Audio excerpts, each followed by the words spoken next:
sebenarnya itu kita mau membuka pemahaman para guru tentang bagaimana mendisiplinkan anak tanpa kekerasan. Jadi mendisiplinkan anak tanpa hukuman dan sanksi, tetapi kita belajar bagaimana membuat aturan dan konsekuensi.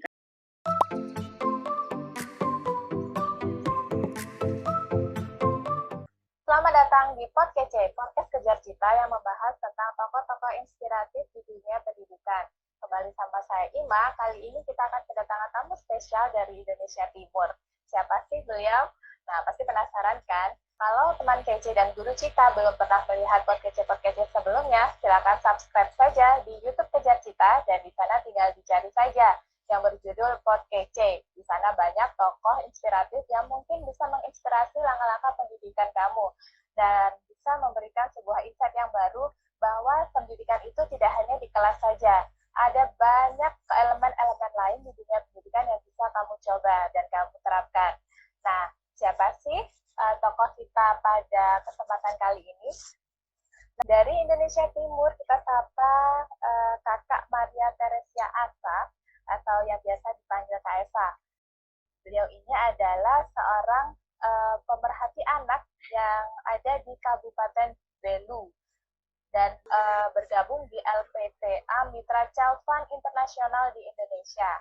Beliau juga penanggung jawab program pendidikan, kecakapan hidup, dan literasi keuangan atau PKHLK di Kabupaten Belu, Malaka, dan TTU Provinsi Nusa Tenggara Timur. Nah, programnya adalah menangani anak-anak usia 6-14 tahun. Kak Esa ini selain bekerja di LPPA, beliau juga salah satu pegiat literasi yang ada di Atambua. Beliau membuat sebuah FTBM atau Forum Taman Bacaan Masyarakat di Provinsi NTT dan menjabat sebagai Kepala Bidang Organisasi FTBM NTT. Wow, banyak sekali ya kegiatannya. Baik, tidak berlama-lama kita sapa tamu kita pada kesempatan hari ini. Halo Kak Esa. Hai Kak Ima, halo teman-teman. Apa kabar Kak Esa? Kabarnya sehat, puji Tuhan.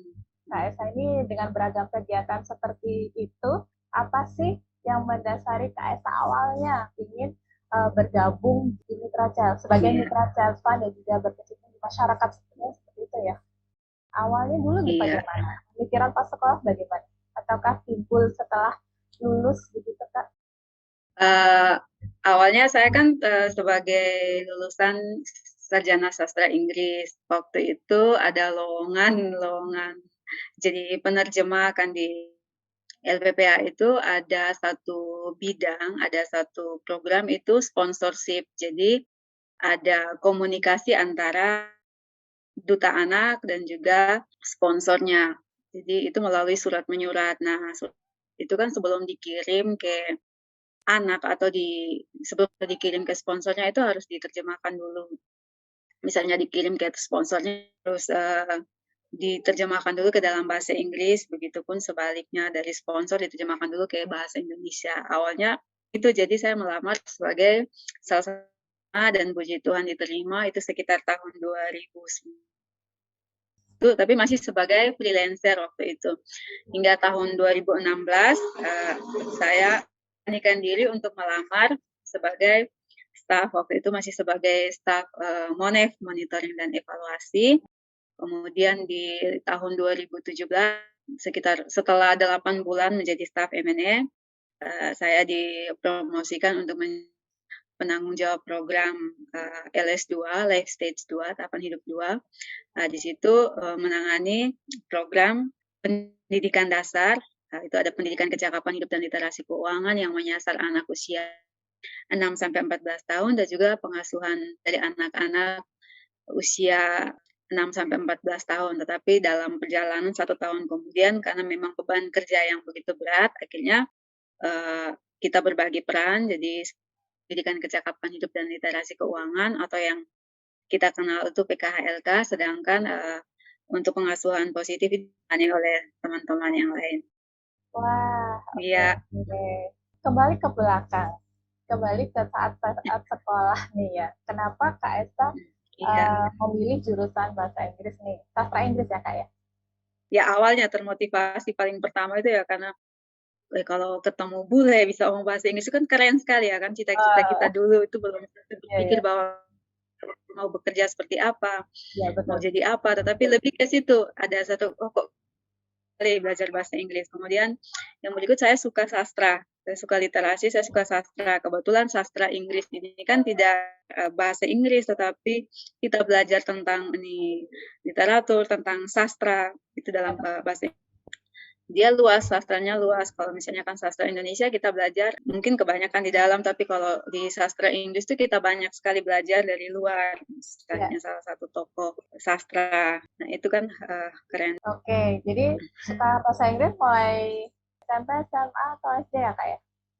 Ketika masuk SMA di kelas 3 itu mulai kebetulan di sekolah kami waktu itu pertama kali, itu ada kelas bahasa dan saya memilih kelas bahasa. Di situ saya mulai mengembangkan diri dari SMA, kemudian memutuskan untuk mengambil Inggris. Oh, jadi Jadi model SMA-nya nih pas kebetulan ada jurusan memang bahasa. basicnya kan ada, kebetulan Oh, rasanya kan cocok, tertarik dengan bahasa Inggris pas ada jurusan bahasa kan selain belajar sastra, jadi kali mendaing baik. 2-3 pulau Oh, terlampaui.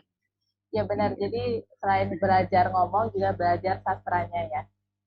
Penulis siapa sih favorit Iya, Kak benar Esa? sekali. William Shakespeare. Ah, William Shakespeare. Romantis dong. Bahasanya Iya, mudah dimengerti Kak. Bahasanya iya, saya karena memang kebetulan orang bahasa Inggris juga sih. Bahasanya iya, sastra banget ya. iya dan tulisan aslinya itu kan masih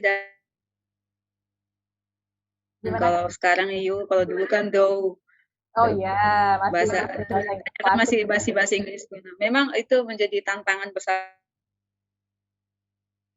di dunia sekarang tuh kan bahasa Inggris modern. Kemudian kita harus menggeluti bidang sastra, kita harus banyak belajar tentang William Shakespeare yang tulisannya dalam bahasa Inggris kuno. Itu kan susah sekali, hampir-hampir cari di kamus juga susah. Jadi dulu itu salah satu tantangan sih waktu kuliah, tapi bersyukur kita masih bisa dapat ada ensiklopedia bahasa Inggrisnya, masih ada Ya, buku-buku dulu di perpustakaan masih tersedia. oke. Kalau gitu, setelah lulus, itu Kak Esa langsung ikut Child Fund ini sebagai penerjemah atau ada karir-karir lain Kak? Seperti guru atau apa Kak?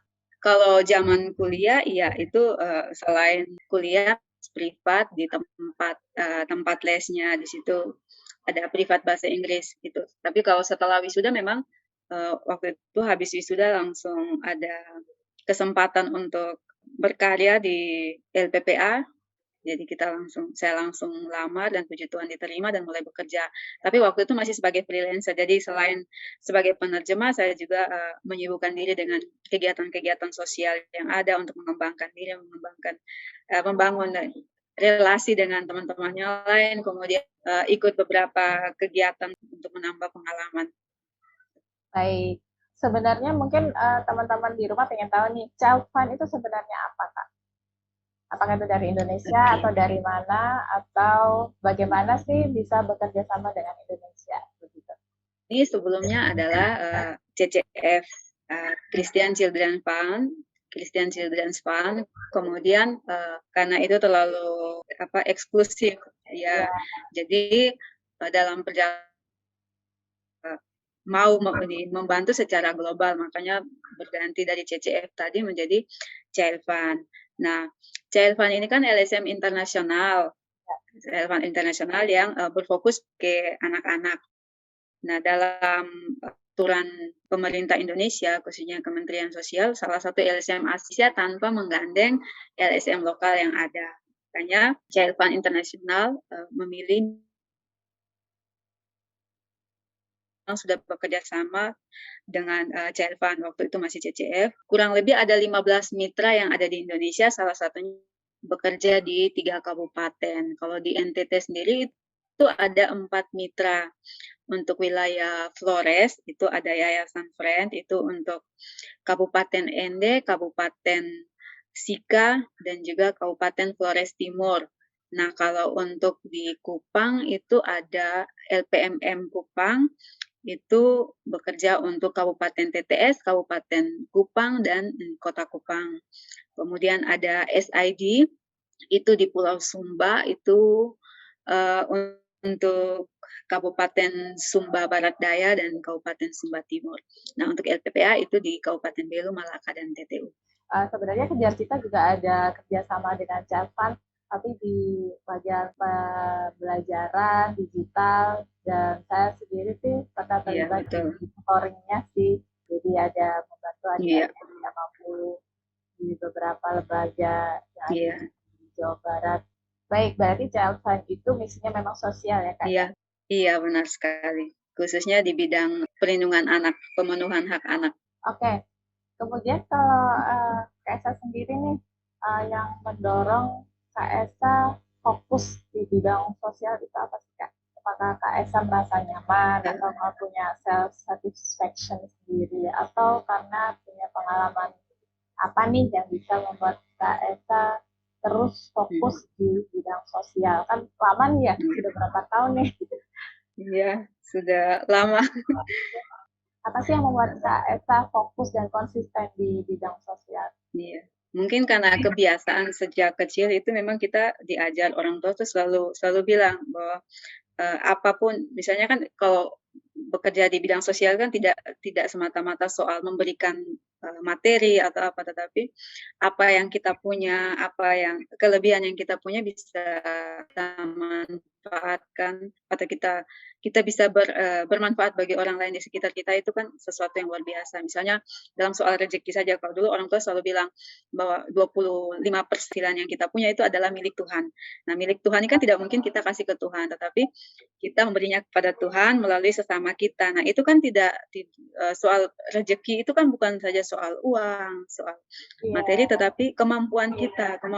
Nah, itu apa yang mau kita berikan ke sama itu memang yang sejak kecil orang tua saya juga suka sekali dengan apa hal-hal yang berbau sosial dan dulu kalau kemana-mana yang berhubungan dengan sosial pasti selalu diajak. Kemudian waktu sekolah itu juga sudah bergabung waktu di kita kan di gereja ada organisasi-organisasi gereja yang ada itu saya sudah sejak masih SMP dan dari situ mulai terbiasa terbiasa kalau ada sesuatu yang menyentuh kalau ketika melihat orang lain merasa kekurangan apalagi sekarang misalnya dalam dunia pendidikan banyak sekali apalagi wilayah kami itu kan wilayah perbatasan bahkan salah satu yang menjadi tamparan keras bagi kami itu Kabupaten Belu kabupaten dengan angka buta aksara tertinggi si NTT sedangkan iya dan sedangkan NTT sendiri angka buta tinggi urutan ketiga tertinggi di Indonesia dan ini menjadi sebuah tamparan keras untuk kita. Lalu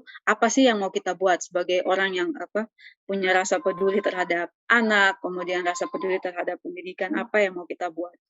Jadi kebetulan selain di CLFAN juga saya bergabung dengan teman-teman yang sama juga pegiat literasi. Kita sama-sama bergerak dan akhirnya dipercayakan juga untuk bergabung di Forum Taman Bacaan Masyarakat, salah satu forum literasi rintisan dari Kemendikbud, dan dipercayakan sebagai ketua bidang organisasi untuk FTBM Provinsi NTT yang membantu di setiap kabupaten kota yang ada di Provinsi NTT. Dan dari situ akhirnya saya belajar banyak hal. Saya juga belajar bahwa bagaimana membangun sikap kerelawanan. Karena menjadi seorang relawan sejati ini tidak semudah yang dibayangkan dan tidak semua orang bisa. Mungkin ada orang situasi atau tergantung moodnya, tetapi bekerja secara sosial itu susah dan saya bersyukur dikasih Tuhan salah satu kemampuan untuk tetap bertahan menjadi seorang relawan dan menjadi seorang aktivis sosial. adakah seorang yang menginspirasi Kak Esa? Selain orang tua, apakah ada guru yang menginspirasi Kak Esa untuk berkecimpung di dunia pendidikan ini? Ya sebenarnya kalau yang menjadi inspirasi saya itu yang paling utama itu adalah anak-anak sendiri. Dari anak-anak tuh sebenarnya saya belajar, kadang kita berpikir bahwa belajar itu dari orang dewasa, padahal banyak hal yang kita bisa belajar dari anak-anak. Dan salah satu motivator yang saya sangat kagumi dan saya belajar banyak hal dari beliau itu adalah Ibu Fitri Herarti, teknikal spesialis pengembangan anak di CLPA Internasional. Jadi itu Kebetulan saya terlibat banyak kegiatan bersama beliau dan orangnya sangat inspiratif. Saya belajar banyak hal, bagaimana mengembangkan diri saya sebagai seorang penanggung jawab program, kemudian belajar tentang kesehatan mental, bagaimana berhadapan dengan anak-anak, bagaimana terjun ke dunia pendidikan, terus bagaimana menjadi seorang relawan yang baik. Itu saya belajar dari situ. Dan itu luar biasa, saya cukup berkembang dan cukup banyak belajar di LPPA yang sudah bekerja sama dengan Jelvan. Oke. Nah, ini saya lihat foto-foto dari dokumentasi Jalva nih. Ini salah satu kegiatan Jalva yaitu Gebiar Cerdas Tingkat LPPA. Nah, boleh diceritakan nih, anak-anak sedang presentasi apa nih? Seperti mereka punya produk ya, atau sebuah proyek. Jadi Gebiar Cerdas tingkat LPPA itu sebenarnya event tahunan yang dilakukan oleh LPPA bersama dengan anak-anak. Kebetulan program kita, program PKHLK itu kita punya wadah belajar dan bermain anak-anak namanya Lopot Cerdas. Nah, di Lopot Cerdas ini anak-anak belajar dan bermain. Nah, di Lopot Cerdas itu ada 2 kelas. Itu ada usia 6, karena sasaran kita kan 6 sampai 14 tahun nih, anak usia SD dan SMP. Untuk anak usia SD kelas 1 sampai SD kelas 3 atau 6 sampai 9 tahun itu ada kelasnya namanya kelas Calistung, membaca, menulis, dan berhitung. Jadi mereka itu fokus belajar di Calistung dulu, kita perkuat literasinya. Kemudian usia sampai usia 14 tahun itu mereka sudah selain literasinya tetap berjalan, mereka sudah masuk ke pendidikan kecakapan hidup dan literasi keuangan. Dan selain itu kita kembangkan juga di sekolah. Gebiar Cerdas ini sendiri itu menjadi event tempat mereka bertemu untuk berbagi praktek-praktek baik yang sudah mereka lakukan di kelompoknya masing-masing. Jadi ini seperti momen untuk anak-anak itu bertemu dengan teman-teman dari Lopot Cerdas yang lain. Kalau dulu itu kita kumpulkan satu tempat per kabupaten. Jadi semua anak itu kita datangkan, kita buat kegiatan belajar dan bermain bersama, kemudian ada kelompok-kelompok misalnya di PKHLK itu sesi-sesi apa saja, di anak-anak dibagi dalam sesi-sesi, kemudian ada beberapa anak yang memang mereka sendiri merasa bahwa mereka mampu untuk menyuarakan pendapat mereka, jadi mereka kita kelompokkan dalam satu kelompok, kita undang para pengambil kebijakan yang ada di kabupaten itu untuk mendengar suara mereka. Jadi anak-anak ini kita berikan kesempatan untuk mereka mengangkat isu-isu yang ada, isu-isu terkait dengan pemenuhan hak mereka yang ada di sekitar mereka. Mereka sampaikan isu itu ke pemerintah, ke dinas-dinas terkait. Dari apa yang mereka sampaikan itu menjadi bahan diskusi antara kita dengan dinas. Sehingga dari situ diharapkan mungkin ada semacam kesepakatan bersama atau mungkin ke depannya anak-anak bisa dilibatkan dalam pembuatan kebijakan. Jadi atau pembuatan kebijakan yang bisa mengakomodir suara anak di daerah. Kalau sekarang di masa pandemi memang susah untuk mengumpulkan anak-anak seperti ini. Jadi kegiatannya tetap berjalan, tetapi pendekatan kita dari desa ke desa. Kebetulan kita menangani 20 desa dan mulai tahun kemarin itu sudah mulai 23 desa, tetapi untuk Lopot Cerdas sendiri belum masuk di 3 desa baru. Sekarang tuh pendekatannya per desa. Kita berharap setelah COVID, kita mau pendekatannya per kabupaten, biar anak-anak bisa saling belajar. Oh, dari Lopo ini atau dari desa ini bisa belajar dari desa lain. Jadi LPPA itu terbagi di kelompok-kelompok yang namanya Lopo tadi ya Kak ya. Jadi kalau untuk pandemi, berarti datang ke desa-desa gitu Kak, tidak ada acara ini lagi berarti ya? Iya, benar sekali. Nah, ini ada lagi acara tentang pelatihan disiplin. Ini Kak saya yang isi. Iya, karena program kita itu kan menyasar kayak anak usia 6 sampai 14 tahun, ada program untuk orang tua melalui pengasuhan positif, dan juga ada program untuk guru-guru. Jadi kita mendampingi anak-anak tidak hanya anak-anak secara langsung, tetapi juga orang tuanya, terus gurunya juga yang kita anggap sebagai pengasuh anak-anak ketika anak-anak berada di sekolah.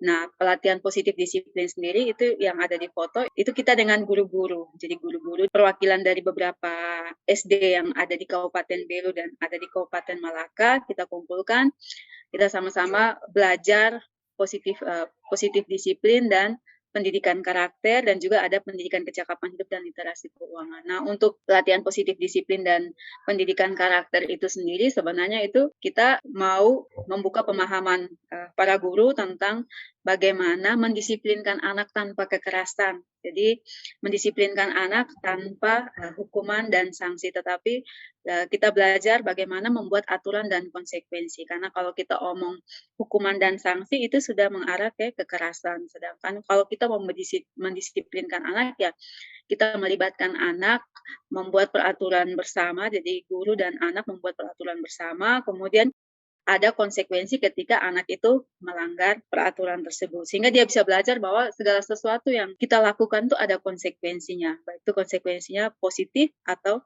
negatif. Atau misalnya konsekuensinya itu juga bisa terjadi secara logis dan secara alam. Jadi ada dampak dari semua perbuatan yang kita buat. Jadi itu yang mau kita bagikan, kan tujuan kita bahwa sekolah-sekolah ini akan menjadi sekolah ramah anak. Jadi sekolah yang bisa menciptakan lingkungan yang aman dan nyaman bagi anak ketika anak berada di situ. Karena banyak sekali guru-guru yang mengeluh bahwa memang anak susah diatur dan lain sebagainya. Tapi kita melihatlah kira-kira kenapa sampai ada. Gitu. Dan itu kita belajar sama-sama. Jadi tidak hanya mereka yang belajar, tapi saya juga belajar sama-sama. Ya, kadang ada kan kita pakai approach atau pendekatan untuk menjadi teman. Tapi ketika kita sebagai teman atau kita berusaha ramah, itu kadang anak-anak menjadi agak tidak sopan. Jadi approach itu sepertinya juga membuat benar sekarang seperti hukuman-hukuman fisik sudah tidak ada dengan approach yang seperti itu, tetapi membuat anak-anak jadi tidak sopan kepada gurunya. Nah ini menarik nih. Jadi Kak Esa memberikan sebuah insight bahwa tentang membuat peraturan bersama begitu ya Kak ya. Jadi membuat peraturan di dalam kelas untuk disepakati dan anak jika melanggar tahu konsekuensinya. Konsekuensinya seperti apa Kak kalau bukan hukuman? Jadi seperti ini, karena ini kan kita mau melatih anak punya rasa memiliki terhadap apa yang kita buat.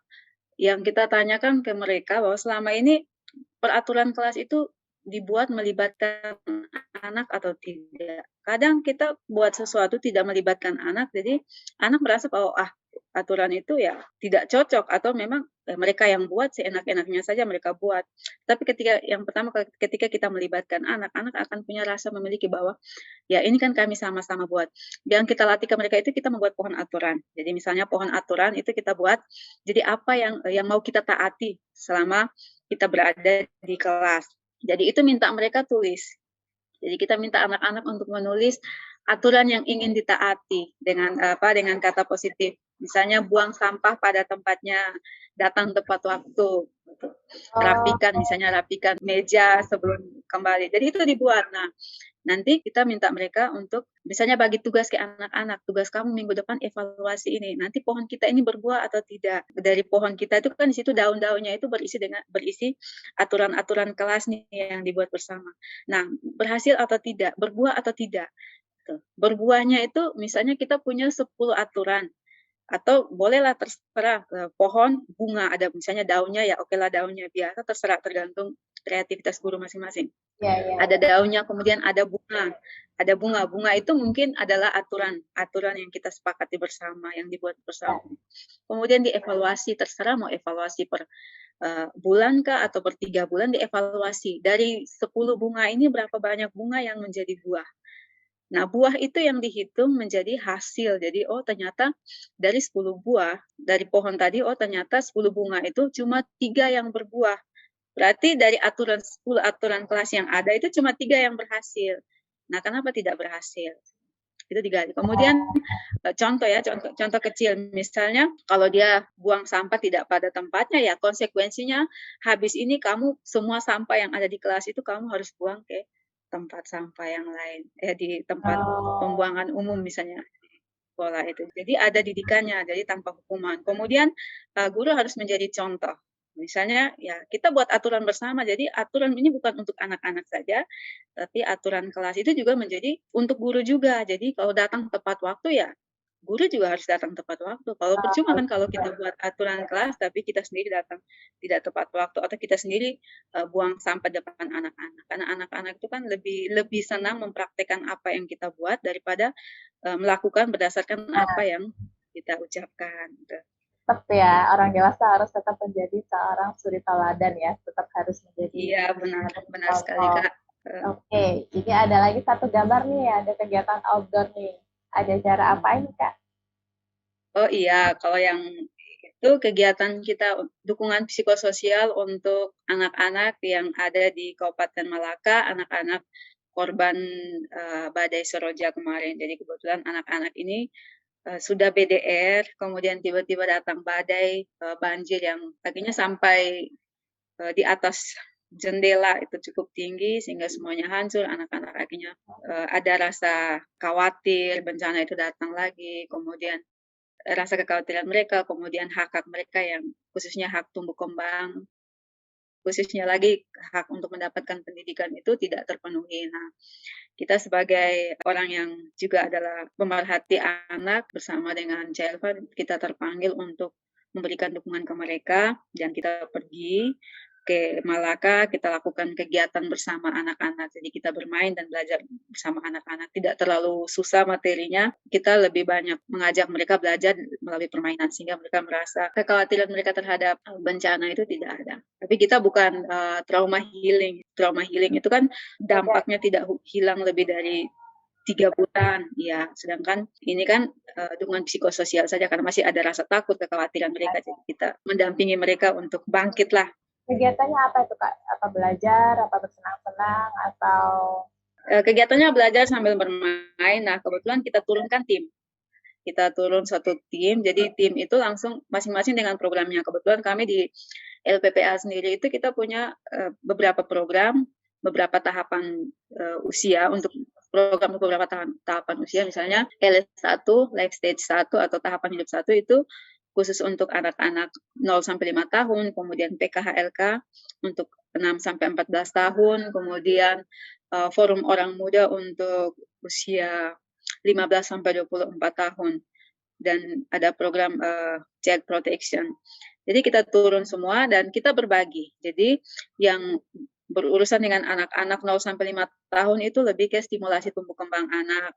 Itu bersama dengan orang tua anak dan orang tua. Jadi mereka bermain misalnya puzzle, bermain bola, kemudian mewarnai gambar, mereka belajar coret-coret. Itu kan sebenarnya menstimulasi belajar anak. Terus ada tentang bagaimana perlindungan anak di masa darurat bencana seperti ini. Kemudian kalau untuk anak usia 6 sampai 14 tahun itu juga kita bagi dalam beberapa kelompok. Ada anak-anak yang masih kategori kelas 1, kelas 2, mereka baru belajar mengenal abjad, ya itu kita lewat permainan, misalnya bermain dengan kartu huruf. Jadi anak-anak kita bermain dengan kartu huruf, kita cari tema, kemudian minta mereka untuk misalnya mata itu terdiri dari huruf apa, jadi silakan cari di kardus itu, kartu yang kita buat dari kardus bekas. Jadi diangkat kartu, misalnya ini M, A, T, dan A. Oh jadi huruf M yang mana mereka pilih, A yang mana, T. Jadi ternyata kata mata itu terdiri dari huruf M, A, T, A, tapi lewat permainan. Ada anak-anak kelas 3, kelas 4 itu lebih ke membaca buku. Kita minta mereka baca buku, atau kadang ada juga yang di kelompok lain itu yang mendongeng misalnya. Kalau membaca buku, setelah membaca, kita minta mereka untuk cerita kembali. Boleh ceritanya lewat permainan, misalnya drama atau cerita biasa, terserah mereka. Yang penting mereka nyaman di mana boleh. Atau misalnya mereka bercerita, tapi ada anak yang mungkin malu bercerita, silakan menceritakan kembali apa yang mereka baca melalui tulisan. Terus ada usia kalau PKHLK, ya kalau di usia di atas itu sampai 14 tahun itu lebih ke sesi-sesi PKHLK, misalnya aku bisa melindungi diri, atau eksplorasi dan pemahaman diri, atau ada sesi saya unik, saya istimewa, saya punya cita-cita, jadi itu lebih ke pendidikan karakternya mereka. Nah, atau kalau di usia 15 tahun ke atas itu misalnya kesehatan reproduksi, apalagi kan di saat bencana khususnya banjir seperti itu, bagaimana bisa menjaga kesehatan reproduksi. Ya, jadi itu yang kita kondisikan dengan situasi yang ada. Kebetulan kan kita punya modul semua karena mitranya Child Fund itu dibekali dengan modul yang memang modulnya cukup bagus, berstandar nasional. Jadi yang membuatnya juga adalah para spesialis yang luar biasa. Jadi itu membantu kami. Dan sebelum kita turun pun itu kita dibekali dulu. Ada. Jadi kita juga harus dapat dukungan psikososial dulu, kita dibekali dulu. Ya, oleh orang-orang yang memang ahli di bidang ini. Soal teknis kita mendampingi di lapangan ya, itu mudah, tetapi bagaimana mendampingi dengan cara yang baik, apalagi dalam keadaan darurat bencana seperti itu. Jadi itu kegiatan-kegiatan sosial kita di masyarakat. Oke, jadi semua modul Ya. sudah ada dan sudah dibuat. Iya, Jadi benar semua yang sekali, sudah Kak. turun di lapangan sudah dibekali juga ya. Nah, yang membuat modul ini dari Calvan sendiri atau dari mitra-mitra yang ada di Indonesia? Kalau modulnya sendiri itu memang langsung dibuat oleh spesialis dari CLFAN. Jadi setelah modul itu dibuat, tetapi disesuaikan dengan konteks lokal masing-masing. Modul-modul itu setelah dibuat, itu kita sebagai penanggung jawab program dan para fasilitator pendamping yang kita anggap mampu itu dilibatkan dalam kegiatan-kegiatan baik di tingkat provinsi. Jadi setelah kita TOF lah training menjadi fasilitator, setelah dari situ kita belajar tentang isi modul, kemudian ada role play-nya, bedah modul, pulang kita share lagi ke fasilitator, dan dari fasilitator itu share lagi. Kalau kita sendiri untuk terlibat dalam pembuatan modul itu tidak.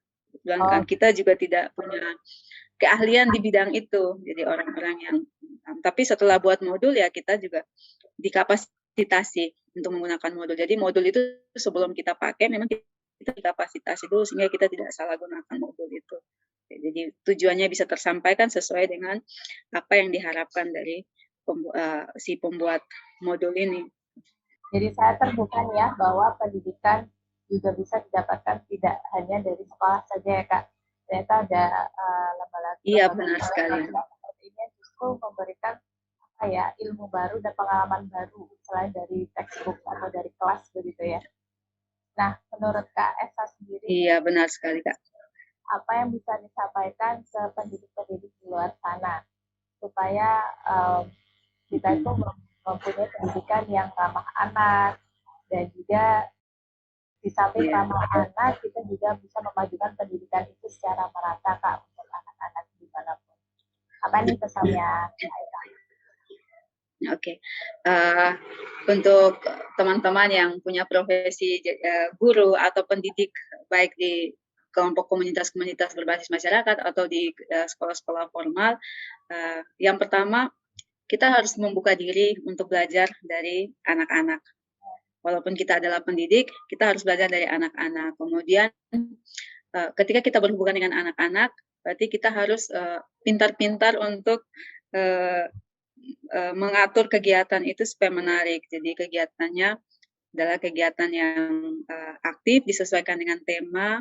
Terus misalnya kalau untuk kegiatan aktif di sekolah, jangan monoton menghadap satu arah. Kita buat kegiatan itu sesuai dengan tema lah, boleh sesekali mengajak anak belajar di alam. Karena soal pendidikan, kalau ngomong tentang pendidikan itu bukan soal belajar di dalam satu gedung. Ya. Kita bisa belajar. Yang penting tujuan dari pembelajaran itu tersalurkan. Kemudian untuk membangun kedekatan kita dengan anak, ya, jadilah teman yang baik untuk anak. Saya yakin ketika kita menjadi teman yang baik untuk anak, kita berusaha menjadi pendengar yang baik untuk anak, anak pasti akan menyampaikan apa yang dia alami. Karena anak-anak itu berontak, itu sebenarnya ada satu dua hal yang dia merasa tidak puas dengan satu dua hal, entah kejadian itu ada di rumah atau di sekolah, tapi itu mengganggu dia sehingga ketika dia tidak mampu menyampaikan itu, dia mulai berontak. Nah, kita sebagai guru, mari kita jadi teman, kita cari tahu, kita dekati anak, kira-kira kamu pelajari. Jadilah teman penjaga rahasia yang baik untuk anak. Misalnya anak mau bercerita tentang masalahnya, oke lah silakan cerita ke Kak Esa. Kak Esa janji Kak Esa tidak beritahu siapa orang tuamu, tidak beritahu kepala sekolah atau teman-temanmu yang lain. Ceritakan saja. Ketika anak mendapat misalnya melakukan penyimpangan, tindakan-tindakan yang menyimpang, misalnya dia mencuri atau dia maki, ya kita gali dulu kira-kira ada masalah apa. Atau misalnya ketika nilainya rendah, ya kita juga harus gali apakah minat bakat dia ada di situ atau tidak. Jangan sampai ketika dia lemah di matematika, tetapi kita harus paksa dia untuk harus kuat di matematika, tetapi ya kita tetap sampaikan bahwa memang standar kita untuk bisa lolos naik ke kelas berikut ya ini harus terpenuhi, kamu punya kemampuan. Jadi sebenarnya kalau untuk mendidik anak itu cuma 4 hal yang kita harus perhatikan. Yang pertama perhatian. Ketika menjadi seorang pendidik, ada 4 hal yang perlu kita perhatikan. 4 hal ini yang kita lakukan.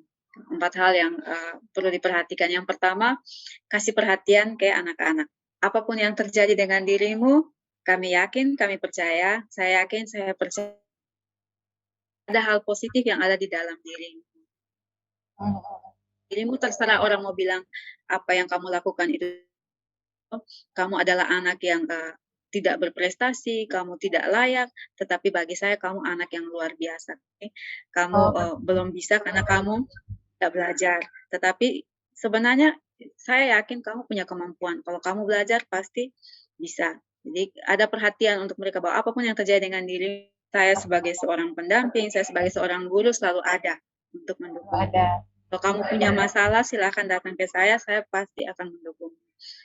Sehingga anak merasa yakin bahwa ternyata saya, karena ada anak-anak yang mungkin secara psikisnya lagi bermasalah karena di rumah misalnya ada kekerasan verbal atau korban bullying, sehingga membuat dia merasa tidak yakin dengan dirinya. Nah, di situ kita harus ada bahwa kita berikan perhatian ke mereka. Jadi ketika mereka merasa down, mereka merasa kurang percaya diri, nah disitulah kita muncul memberikan perhatian. Jadi apapun yang terjadi dengan dirimu, percayalah saya selalu mendukung kamu. Saya percaya bahwa kamu adalah orang yang baik. Itu yang pertama, perhatian. Kemudian yang kedua itu non-diskriminasi. Jadi kita memperlakukan semua anak itu sama anak tanpa membeda-bedakan atau membanding-bandingkan si A dan si B. Si A ini kan punya kemampuan lebih, kemudian si B itu agak lemah di salah satu bidang yang kebetulan kita tangani. Terus kita banding-bandingkan dia, kamu ini kok tidak bisa, kamu ini lihat itu si A, dia itu bisa, kenapa kamu tidak bisa? Nah itu yang tidak boleh, karena setiap anak tuh punya kemampuan yang berbeda-beda dan pendekatannya pasti beda-beda. Ada anak yang mungkin belajar di sekolah itu misalnya ada anak yang cenderung tenang dan dia dengar. Ada anak yang aktif bahkan sampai hiperaktif. Nah, ini yang menjadi tantangan. Jadi kada membanding-bandingkan antara anak yang satu dengan anak lain. Tadi jelas boleh diskriminasi ya berarti. Iya, benar sekali. Kemudian yang ketiga itu membuat anak merasa dihargai. Nah, membuat anak merasa dihargai itu caranya yang gimana? Mungkin ya itu yang paling utama itu kita menggunakan 3 kata ajaib. Ya. Tolong, maaf, dan terima kasih. Ya. Ketika kita meminta bantuan dia, kita selalu minta tolong. Kalau sudah minta tolong, jangan lupa terima kasih. Beri apresiasi untuk hal baik yang dibuat, kita harus beri apresiasi. Kemudian maaf ketika kita melakukan kesalahan, walaupun kita itu ada di posisinya ada di lebih tinggi dari mereka, tapi kalau kita mendampingi anak dan menjadikan anak sebagai teman kita harus perhatikan itu. Jadi, iya, kalau kita salah ya kita harus mohon maaf dulu ya. Misalnya kan kadang anak tuh lebih paham secara teknologi dan kita juga memang harus rendah hati untuk belajar. Oh maaf ya ini kakak atau ibu lagi ibu salah. Oh terima kasih karena sudah mengingatkan ibu. Oh terima kasih. Atau misalnya kan kasus yang kita temui selama ini kan ada anak-anak banyak sekali yang kita temui itu anak-anak itu banyak yang apalagi zaman teknologi sekarang itu kan waktu dalam beberapa pelatihan dengan guru-guru saya tanya ketika Bapak Ibu guru berhadapan dengan anak-anak yang pegang HP ketika pelajaran, dia sibuk main HP, apa yang Bapak Ibu lakukan? Ya kami marah, kami sita. Saya bilang terus itu efektif tidak? Misalnya disita HP-nya, pertemuan berikut apakah Bapak Ibu menjamin kalau dia tidak pegang HP lagi? Belum tentu. Kalau seandainya saya sebagai seorang guru, saya tidak akan mengambil HP. Misalnya, saya akan membuat dia sadar bahwa di HP itu tidak hanya ada game, tidak hanya ada film atau apa yang ada YouTube, tapi ada banyak sekali yang bisa kita pelajari. Misalnya, hari ini kita belajar tentang bencana alam. Si A lagi bermain HP. Kalau kita tegur suruh simpan, pasti begitu kita balik belakang, dia akan pegang lagi HP. Jadi daripada kita capek, ya, kita bilang saja, oke, Ani, misalnya kan Ani, kamu lagi main HP, wah luar biasa, Ani bisa bantu kita nih, kebetulan hari ini kita belajar bencana alam. Nah Ani, tolong cari dulu video di YouTube, kan pasti ada pulsa data nih, kalau main game bisa pasti ada. Kak Esa yakin atau Ibu yakin bahwa Ya, Ibu yakin bahwa dari tadi ketika Ibu omong di depan, Ani sementara mencari tahu tentang bencana alam di HP, walaupun kita tahu kalau dia sementara main game misalnya. Jadi si Ani, oke, tolong ini, tolong cari dulu video atau cerita tentang bencana alam, dan Ani tolong share ke teman-teman apa yang Ani nonton. Atau mari kita nonton sama-sama. Atau Ani bacakan untuk kita. Dari situ dia bilang, pasti anak-anak yang ternyata, saya bawa HP, ibu tidak marah. Jadi kita tidak bisa melarang karena kita tidak bisa membuat anak itu meninggalkan teknologi. Kita yang harus masuknya mereka, kita tidak bisa paksa masuk ke zamannya kita. Jadi kita mau supaya mereka tahu bahwa ternyata di HP itu, khususnya di internet itu banyak sekali pengetahuan yang bisa diakses. Dan saya yakin dengan cara ini pelan-pelan, kan ini mendisiplinkan mereka tanpa kekerasan ya, seperti ini. Jadi itu membuat mereka tanpa menyinggung perasaan mereka dan membuat mereka merasa dihargai. Wah, sekalipun saya bermain HP, tetapi saya dihargai untuk mencari informasi terkait dengan ditegur, saya tidak dimarahi, tapi saya dihargai, saya diminta tolong untuk mencari informasi. Sehingga anak merasa bahwa, iya. Kemudian yang terakhir itu membuat anak merasa mampu. Nah, membuat anak merasa mampu itu, ya kita mau melatih anak supaya dia percaya dengan dirinya sendiri. Bahwa kamu itu mampu, kamu itu punya potensi, kamu tuh anak yang luar biasa. Nah, bagaimana? Misalnya kan ada anak yang kita jangan marah dia, atau kita malah mengucilkan dia, membanding-bandingkan dia seperti non-diskriminasi tadi. Ya, diskriminasi itu tidak boleh. Tapi kita bilang bahwa, ibu tahu sebenarnya nilai kamu itu tidak hanya 6, kamu tuh ibu lihat punya kemampuan, kakak lihat kamu punya kemampuan. Kakak yakin kalau kamu belajar, kamu punya nilai lebih dari itu. Kakak yakin ini kenapa nilai kamu rendah, bukan karena kamu tidak bisa, hanya kebetulan kamu tidak belajar. Tapi kakak yakin kalau kamu pulang dan belajar, kakak yakin bisa. Tidak ada nilai merah bagi anak sebenarnya. Kan kita tahu kalau kita bilang, kamu kok nilai merah semua, ya anak mau lihat merah bagaimana, kan di raportnya ditulisnya warna hitam. Tapi ya, kenapa sampai itu? Kita membangun kepercayaan. Jadi saya yakin kalau kita yakinkan dia bahwa, kakak saya tidak bisa. Kalau misalnya kalau kita di PKHLK, di Lopo Cerdas itu kita selalu bilang begini. Contoh, kan salah satu elemen paling pertama dari PKHLK adalah eksplorasi dan pemahaman diri. Di situ anak-anak yang paling pertama mereka belajar adalah mereka sendiri. Sebelum kita belajar tentang orang lain, sebelum kita belajar hal-hal yang lain, kita harus tahu dulu tentang siapa. Kita harus tahu diri kita sendiri. Jangan sampai kita lebih banyak mengenal orang lain, tapi kita tidak mengenal diri sendiri, tidak tahu apa kekurangan kita atau kelebihan kita. Nah, jadi ada salah satu prakteknya itu misalnya mereka harus tampil percaya diri. Ketika kita kasih kepercayaan, Kak, saya tidak bisa. Kakak yakin kamu bisa. Kak, tapi saya tidak bisa. Kakak yakin kamu bisa. Kakak percaya kamu pasti bisa. Kebiasaan kita itu kalau ketika anak menolak, apalagi kalau misalnya dia mau harus jadi MC untuk satu event yang agak daripada dia pergi bikin malu kita, ya. Kalau kita tidak, kita selalu bilang begini, kakak yakin kamu bisa, tapi ini Kak saya tidak, kakak yakin kamu latihan, kakak bantu. Dengan sendirinya dia merasakan, bahwa memang saya ternyata dipercaya. Nah, ketika empat hal ini kalau kita lakukan, kita terapkan, saya percaya bahwa anak itu akan tumbuh percaya diri, itu akan mendukung itu yang sebenarnya mau kita buat. Oke, aduh, senang sekali bisa bicara banyak hal tentang anak. Ternyata memang kita tidak bisa meremehkan pendidikan di usia dini ya Kak ya, karena itu membentuk karakter Iya, benar sekali. Kita sebagai guru apapun, sebagai seorang guru, sebagai orang tua, sebagai orang dewasa pada umumnya, kita memang harus memperhatikan pendidikan anak ya. Kita harus memberikan nilai-nilai supaya karakter itu tertanam untuk selanjutnya dia sampai dewasa. Wah, sekali Kak Esa. Makasih Kak Esa, senang sekali bisa berbincang. Iya, makasih juga. Kak Esa nih, ada sosmed nggak yang bisa ditemuin? Mungkin ada di... Oh iya.